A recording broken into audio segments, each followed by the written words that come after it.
उत्पत्ति अध्याय 1। सृष्टि का इतिहास। आदि में परमेश्वर ने आकाश और पृथ्वी की सृष्टि की। पृथ्वी बेडौल और सुनसान पड़ी थी और गहरे जल के ऊपर अंधियारा था, तथा परमेश्वर का आत्मा जल के ऊपर मंडराता था। पहला दिन उजियाला। तब परमेश्वर ने कहा, उजियाला हो, तो उजियाला हो गया। और परमेश्वर ने उजियाले को देखा कि अच्छा है, और परमेश्वर ने उजियाले को अंधियारे से अलग किया। और परमेश्वर ने उजियाले को दिन और अंधियारे को रात कहा, तथा सांझ हुई, फिर भोर हुआ। इस प्रकार पहला दिन हो गया। दूसरा दिन आकाश। फिर परमेश्वर ने कहा, जल के बीच एक ऐसा अंतर हो कि जल दो भाग हो जाए। तब परमेश्वर ने एक अंतर करके उसके नीचे के जल और उसके ऊपर के जल को अलग अलग किया, और वैसा ही हो गया। और परमेश्वर ने उस अंतर को आकाश कहा, तथा सांझ हुई, फिर भोर हुआ। इस प्रकार दूसरा दिन हो गया। तीसरा दिन सूखी धरती और पेड़ पौधे। फिर परमेश्वर ने कहा, आकाश के नीचे का जल एक स्थान में इकट्ठा हो जाए और सूखी भूमि दिखाई दे, और वैसा ही हो गया। और परमेश्वर ने सूखी भूमि को पृथ्वी कहा, तथा जो जल इकट्ठा हुआ उसको उसने समुद्र कहा। और परमेश्वर ने देखा कि अच्छा है। फिर परमेश्वर ने कहा, पृथ्वी से हरी घास तथा बीज वाले छोटे छोटे पेड़ और फलदायी वृक्ष भी, जिनके बीज उन्हीं में एक एक की जाति के अनुसार होते हैं, पृथ्वी पर उगे, और वैसा ही हो गया।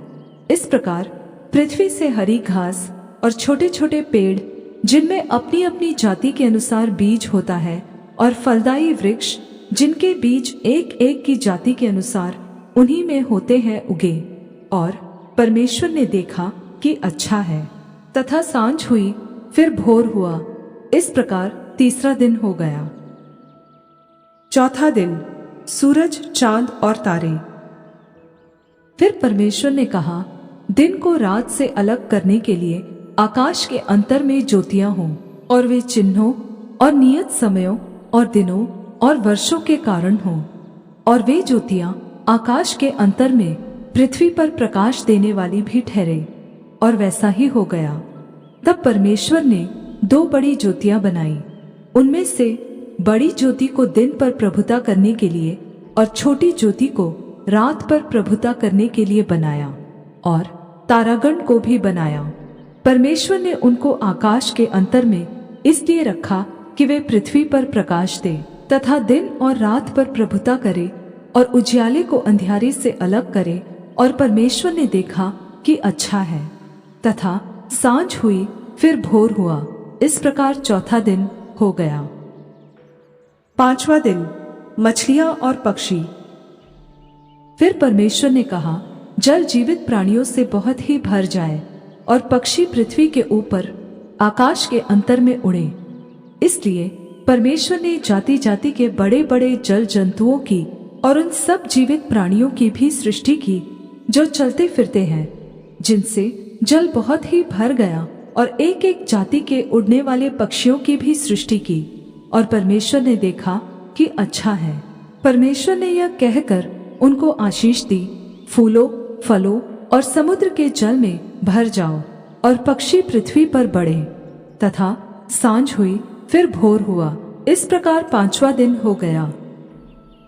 छठवां दिन भूमि के जीव जंतु और मनुष्य।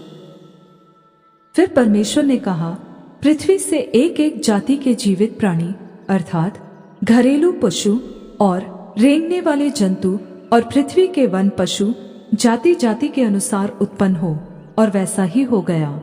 इस प्रकार परमेश्वर ने पृथ्वी के जाति जाति के वन पशुओं को, और जाति जाति के घरेलू पशुओं को, और जाति जाति के भूमि पर सब रेंगने वाले जंतुओं को बनाया। और परमेश्वर ने देखा कि अच्छा है। फिर परमेश्वर ने कहा, हम मनुष्य को अपने स्वरूप के अनुसार अपनी समानता में बनाएं, और वे समुद्र की मछलियों और आकाश के पक्षियों और घरेलू पशुओं और सारी पृथ्वी पर और सब रेंगने वाले जंतुओं पर, जो पृथ्वी पर रेंगते हैं, अधिकार रखे।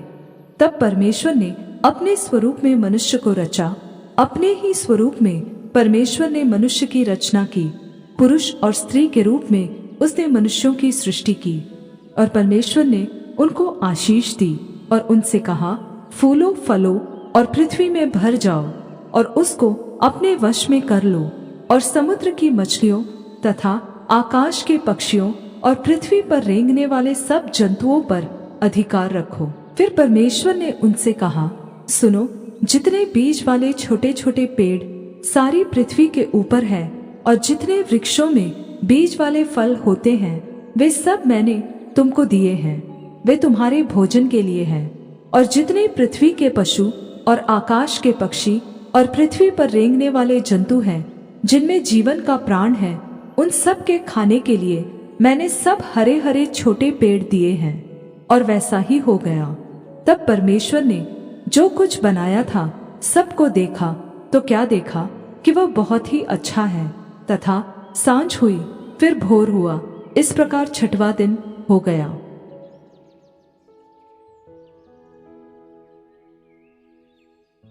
उत्पत्ति